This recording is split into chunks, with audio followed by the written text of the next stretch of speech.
And we're back with another episode of the RookieVille podcast presented by Ballsville, where we combine fantasy football and poker, which creates big payouts with great odds. How are you guys doing today, gentlemen? Okay, ready to draft. Ready to draft, man. We're about to do a 3-man mock draft. Well, it's 4-man. We'll have a bot, hopefully. Connor, do you want to set the stage for it, kind of the setting of what we're doing here for this exercise and for the viewers here? Yeah, so we're like y'all said, we're going to actually hop in here to a 4-man mock draft. We're going to have a bot just pick and choose an auto at that second spot, give us a little bit of a, somewhat of a curveball in there. So we don't just go straight off our rankings, straight off everybody's rankings and stuff like that. This will actually be a league. Maybe we can touch on it after the season, see what everybody did this year. So we can keep track of it and stuff like that. We can look at everybody's teams, stuff like that. I'm excited. I think this should be fun. Again, something new. You really don't see that often. A startup with 3 people, really. So yeah, ready to get into it. Can't wait for some mistakes to happen on a 30-second pick because I'm so used to these slow drafts that we've been doing in Ballsville. This will be something new for me, especially in this offseason. Scott, are you prepared for this? Are you prepared for this lightning quick? I mean, I'm prepared, but I'm thinking to myself, if being a 4-man draft the way I draft, I'd be like, wow, I'm gonna draft like 5 quarterbacks because I'm gonna grab all the quarterbacks right away. But maybe I should be more traditional and just go down my rankings and just take best player available. So I think that's how I'm gonna draft just best player available. Okay, he's giving a little peek behind the curtain here for us, Connor. We're trying to expose that. But so Scott, you're gonna lead us off, and then we'll kind of just see how the draft unfolds, man. I can start it whenever you're ready, Scott. Okay, go ahead, run it. Boom. Okay, let's go to my. All right. Okay, Daniels. Daniels. Allen. I mean, this is a 3-man mock, man. I'm just gonna go with Chase. I'm gonna take Connor's guy. Yeah, that's who I was going to go with, obviously. So I'm actually going to go – I'm going to double tap. I'm not going to double tap. I'm going to go Lamar, and I'm going to go Jefferson right here. Smart play, but you're going to give me the stack then. So I'm going to go with Joe Burrow here then since it's a dynasty here. And then team 4, another curveball in there. It takes wow. And a 4-man mock is it's a little shocking.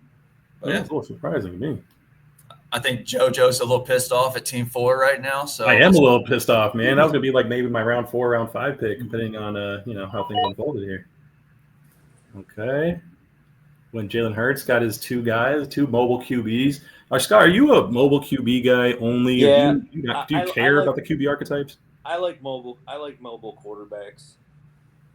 Now, especially in like Ballsville, Connor, I want to get your take on this too because I wanted to kind of hear more from our our community as well on this. Is that there's no like bonuses to 100 yards rushing, 100 yards receiving type things. Do you play into that, or are you or what? I guess what's your take and how do you guys really approach that?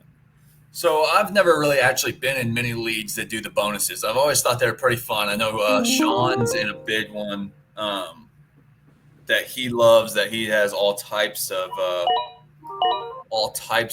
different bonuses and stuff, but I've really never been in there. I would say actually because Ballsville is a 6-point per passing touchdown, you actually aren't really that, shouldn't be taking mobile quarterbacks just because they're mobile. Obviously, Daniels, Hurts, Lamar, even Josh Allen are all definitely mobile enough, and it doesn't matter. But when you start looking at some of these other names that are just mobile quarterbacks, not really fantasy passing touchdowns because it doesn't matter that much. Obviously, Joe Burrow comes up the board a little bit on that. But, I think I want to try to get in a couple bonus leagues where they have, 100-yard rushing leagues gets a bonus, stuff like that. I'm in a couple tight end premium, but besides that, not much. Got you. All right, we're in round. What is this? Round 5 already? Yeah, round 5. Team 4 is looking kind of dirty for year 1 for sure. They have their 2 stud running backs. They got Josh Allen. They got Mahomes. They got their stud tight end. Year 1, they're looking great. but we'll see what that looks like. Okay. You know me and my receivers, man. I'm going receiver heavy. I like guys who get a lot of targets. I think those three that I have definitely get a ton of targets. Okay, you went quarterback. You guys all have 2 quarterbacks now. That's kind of how I wanted it to play out. And well, I'm thinking a little bit more of like, my rankings a little bit too. I'm not really trying to take into consideration too much of the 4-man league, even though that is obviously what we're doing here. But trying to take my rankings a little bit too. I actually have Drake May just a little bit above Bo Nix. I have them both over Caleb Williams, both over Justin Herbert. But I would say Bo Nix year one. This year is going to have more production than almost any of those guys. So gotcha. That's why I took him there. Not that it matters that much, but yeah. Well, I have Achane above Hampton for sure on that bot. That was weird. I kind of like that. I got another guy there. I went Herbert again for longevity as well for this particular exercise. Hunter, okay. I'm still out on Breece Hall, guys. I don't know what to think of him. He's also a little banged up right now too. I know this is just current. I know this is just a fake exercise, but like it's just weird to me. Like I can't get behind Breece Hall. I don't need you guys to talk me into Breece Hall more, so I don't. Breece Hall needs to be traded. You think so? It needs to change of scenery. Needs to be traded, bro. Yeah, I can see that. I just like I'm taking him at the 6th or 7th running back. And he has the potential to be RB1 this year. Not that he's going to reach that or anything, but he has the potential. He was going dynasty RB1 last year at some spots. I like the potential of him, especially in a mock draft where I'm not really putting so much weight on my picks. And I'm not actually going down, trying to set the lineup each week. I like Breece Hall just potential-wise. Damn, where'd he go? I'm running out of time here. There it is. Got it. I'm looking for Trey Henderson because I know this is a dynasty perspective, so I still think that he's possibly RB 12-ish or better. What do you think? I don't mind that pick. I'm surprised you took him over McMillan. I'm also surprised you took him over. Well, look at my receivers already, dude. I don't even necessarily need to. I mean, that's true too, but I think we both have him McMillan in front of him. So I took Jonathan Taylor to actually back my Breece Hall pick. I thought Breece Hall had been taken before Jonathan Taylor, so I like the Rice pick. The Higgins pick is a great pick for Team 4. Yeah.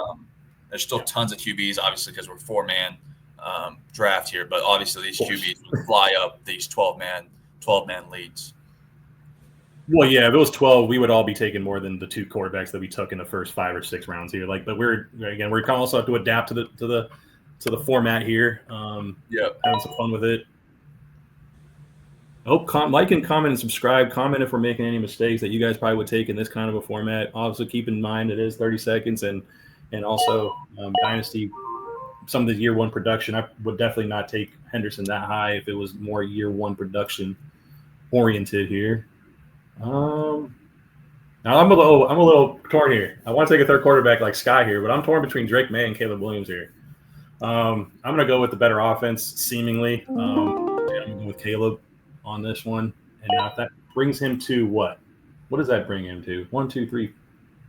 There's 4 quarterbacks, 5, 6, 7, 8. I had him at QB9 then. Is that too rich? For Caleb? No. Well, for Caleb. Is he even better than QB9? I'd say you're right there. I'd say you're at the sweet spot. And I love Drake May. Don't get me wrong, I do. But if I was to choose the 2, I'm going to side with him there. Okay, now you just took the tight end 3, so I guess tight end will be one of my later picks here. Okay. Yeah, I went ahead and took Drake May after. Like I said, I have Drake May above Nix, above Herbert, above Purdy, above Caleb in most formats. This format, you never know. He has the potential to be above those guys, but Nix, I think, is going to be guaranteed maybe QB5 this year. Did you auto? No, I did not. I hit Worthy. Right before. Okay, here. What are we doing here? So now we're getting in some strange picks. You never really know what to do with these picks, especially in this kind of format. Your whole team's basically built out. You have a couple backups, but I like my team. I got Genty, the 101. I got Hunter, the 102. I got McMillan, the 103. I guess you could say Hampton's the 103. But yeah, I got some rookies. I got some studs there. Lamar, Jefferson, Neighbors, Nico. How are y'all feeling about y'all's teams? I love my receiving core. Love your receiving core. I love mine too. I'm going to go Warren here, even though he's probably not tight end 4 right now, but maybe in the future he can be. But since that this is just, again, dynasty perspective, I rather would have value if I wanted to trade him for whatever reason, that kind of thing. I was going to go McCaffrey my next pick, so you took that. Then I'm just going to keep building on value.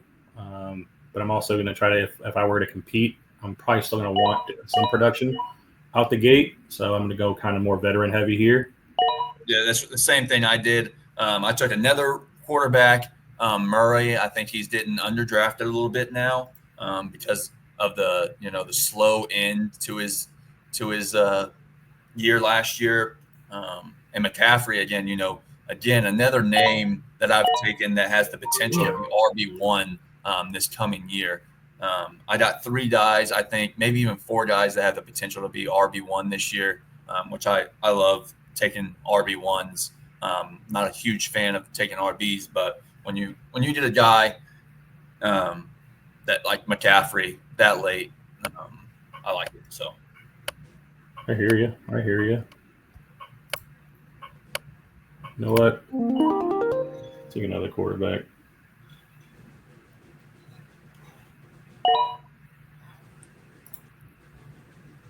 I think this is where I take this guy right here. Mekabuka. With him, I think he's kind of like the one that's forgotten. It's kind of like the Brian Thomas effect, if you guys will. What do you think? And you just took Caleb Johnson. That's literally was my next pick. And I guess I'll just go RJ Harvey towards the end of this. The thing about Emeka Egbuka is he's so talented, right? He's one of those high floor guys. And what if he kind of just has the effect of Brian Thomas, where he was kind of like the forgotten man because everyone was all about Roma Dunze. It was all about Marvin Harrison. It was all about Malik Neighbors. But he's the one that shined outside of that. It's like Matthew Golden's getting all the hype. Who was the other top receiver? Tet and Travis Hunter. Like, what if Emeka Egbuka actually has an Amon-Ra St. Brown effect and actually just shines? Like, it could be the forgotten guy. Yeah, I agree with you, and that's one of the reasons I take him. Just the potential, again, that these guys have. Like you said, he could be the top dog there in Tampa next year, as early as next year. So we'll see how that plays out. I like his outlook even this year, especially I think Godwin, we were talking about a couple of pods ago, that he might not even be back for the first half of the season. So.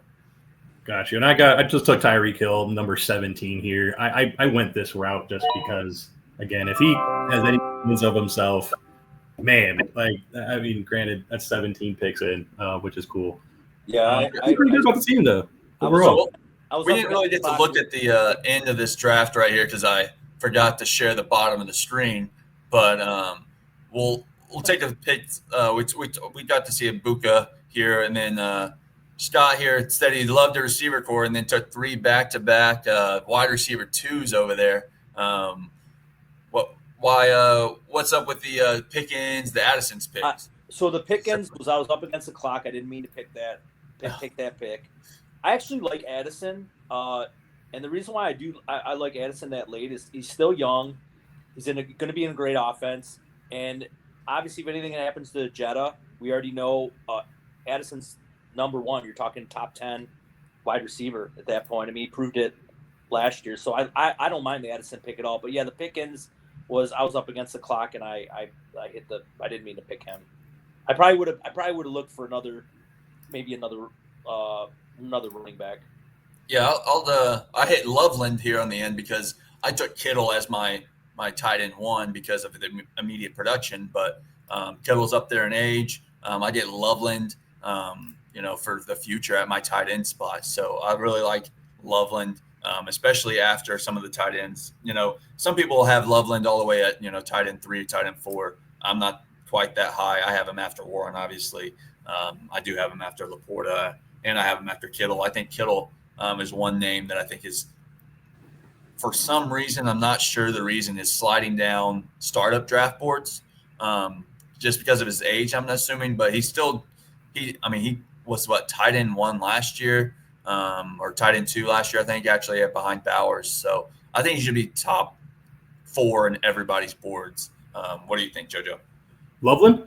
No, Kittle. I'm sorry. Oh, Kittle, yes. I mean, for dynasty perspective, I'd probably bump him down a little bit. But I still think he's going to be ultra. I think Scott and I actually had a phone call discussion about this not too long ago, right, Scott? We talked about Kittle and immediate production. I know he's a vet, but still, the guys, especially without Ayuk or without Debo on the field, he is either the top guy or 1B. Because Juice Jennings obviously had popped off a lot last year, but I think he's in for a lot of targets and a lot of production. George Kittle's in for another monster year. Yeah. I love George Kittle. If Cbomb wouldn't have taken him, I was thinking of taking him too. I'm taking him. Me too. Because, everyone says the offense runs through Christian McCaffrey. No, it doesn't. It runs through George Kittle. The offense, in my opinion, runs through George Kittle. I mean, he can do everything. He's on there all 3 downs, blocks. The best blocking tight end over the last 5-6+ years, ever since he got in the league. Yeah. He can run, like a curl route deep. He can go over the middle. He always plays hurt. Never comes out of the game. So I love George Kittle. And everyone forgets about him because everyone goes Bowers, McBride, and then there's always a lull, and he always seems to drop, and somebody ends up picking him a little bit later than he should be going. Yeah, 1,000%. I think there's too much of a gap, especially if you're talking about more of a best ball or redraft format. There's too much of a gap between the top 2 and Kittle. He's the best value on the board. If he finishes tight end 2 anyway, I believe last year. So that gap should be a lot closer. I do agree that Brock Bowers should probably be more in the 2-3 turn, and then Kittle in that 3-4, or really close to Kittle. But he's going around 5. I think that's a super value. Right. Yeah.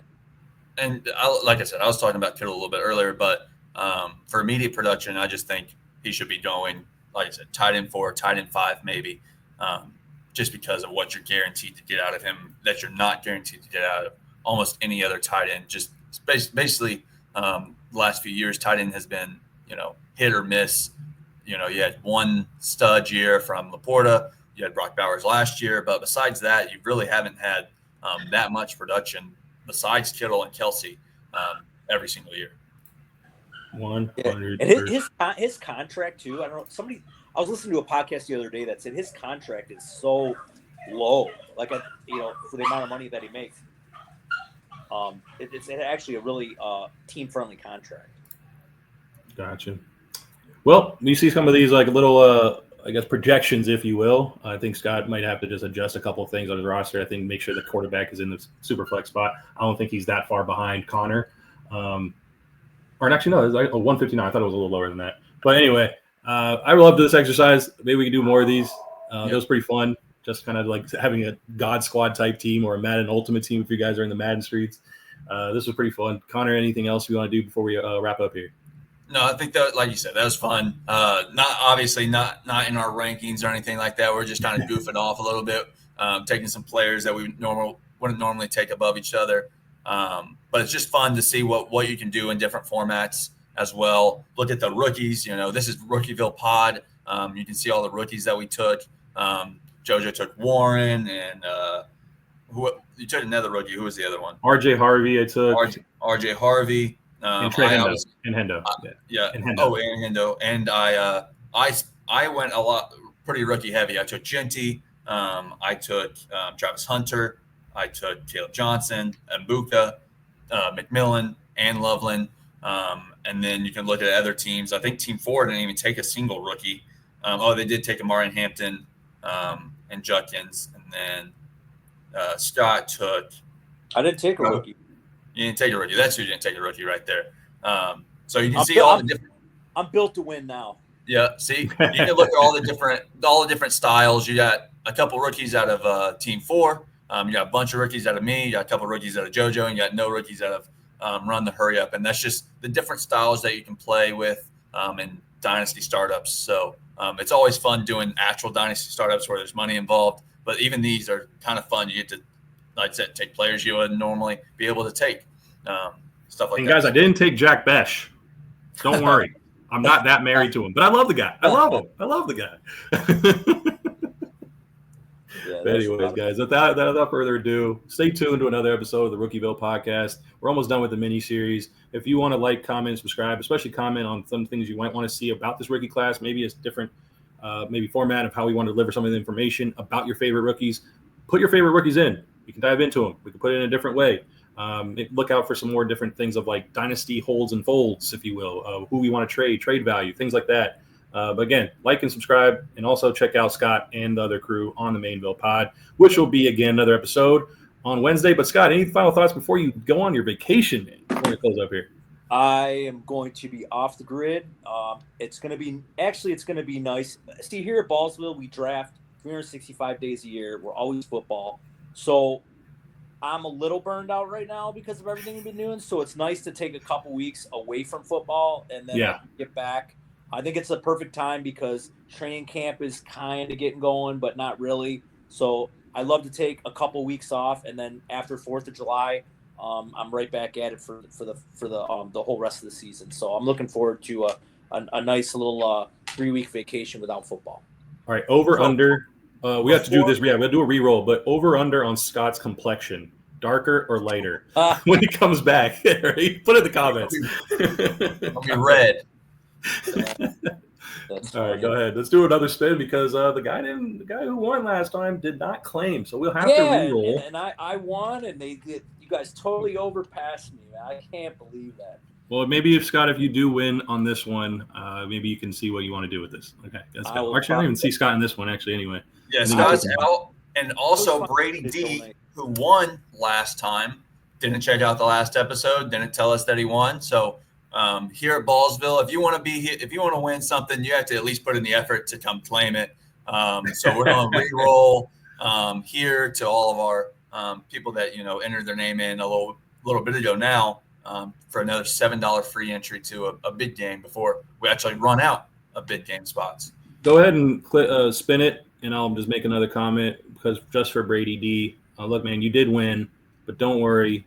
There is other opportunities around Ballsville to win other free entries, so don't look at this as any slight or disrespect. But go ahead.